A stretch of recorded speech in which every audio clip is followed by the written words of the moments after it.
Daily monitoring chart. I firmly believe in having a daily monitoring chart. This is one sheet of paper for 1 week. I honestly have not been successful getting students to complete daily monitoring charts. Having students keep a journal. A diary is something that is private. A journal is something that the player should be told to come in and bring with them. A notebook. There's many coaches in other sports where the players have to have a notebook. On this daily monitoring chart, we have it categorized this way, and obviously this is on the program. You can just go to the written section. Academic, total hours in school, total homework hours. Rate your academic effort, A through F. A is excellent, B is good, C is average, D is poor, F is unacceptable. Great definition for average: you're the best of the worst, worst of the best.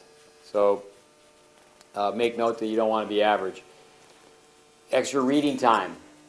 That's something that most of us, myself included, when I was a kid, I read what I wanted to do outside of schoolwork. I've spent years and years with tennis players. It's so important when they have their shoulder bag that they have a book to read, because there's a lot of downtime.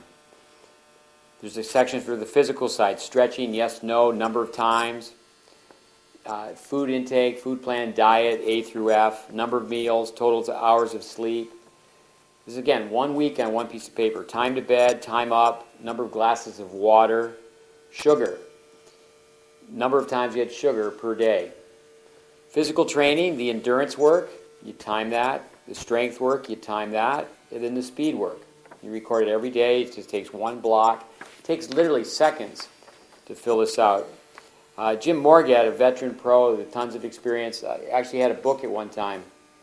It was very good for juniors and college players to just on a daily basis write down information. Many times you want to have a player go off by themselves and write down what their thoughts were on winning or losing a match, and then you don't really meet with them until perhaps the next day. But this one piece of paper doesn't go in that type of depth.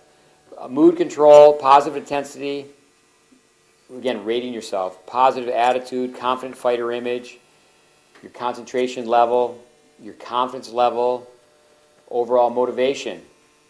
Fun factor, did you have fun? Was the fun factor an A for the day? On the second side, tennis. Your drill work time, practice match play time, your lesson group training, your private lesson training, all by time, tournament time, match play. This is a very, very important one. I find that juniors have cell phones now, but how many phone calls did the player make themselves to arrange matches? Mom and dad are doing too much. It'd be great for a young 13-year-old boy, 13-year-old girl to actually call some adults and say, hey, can we play a set of tennis? Along those lines, number of self-arranged matches.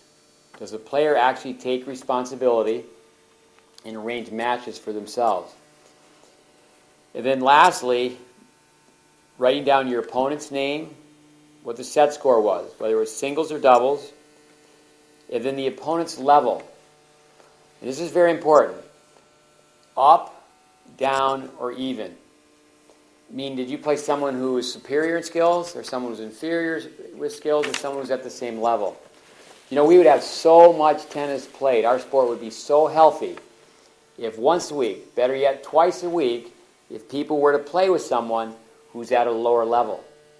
And then just work it out mathematically, there would be so much tennis played. The problem is that too many people, they're at this level and they want to ideally play someone a little bit higher and win. But people need to play. And it's not always the click of, gee, I'm just playing in this group, you're not good enough to be in our group, or I don't play down. In junior development programs, the person who has it the toughest is a young girl. First of all, no one likes to lose to a younger player in junior tennis. And secondly, boys, the macho male ego, boys don't like to lose to girls. So many times we have to assign matches because of that.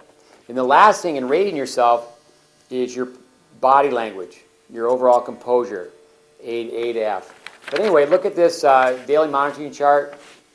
And I think it's very, very important. All you need to do, one piece of paper, get a ring binder, and then have your player, have your child fill it out. And I think when it comes to give and take, lessons are expensive. What does a child give to get? And I think the term entitlement, so many juniors just think they're entitled to all these clinics and camps and private lessons. But I think having a daily monitoring chart would be great.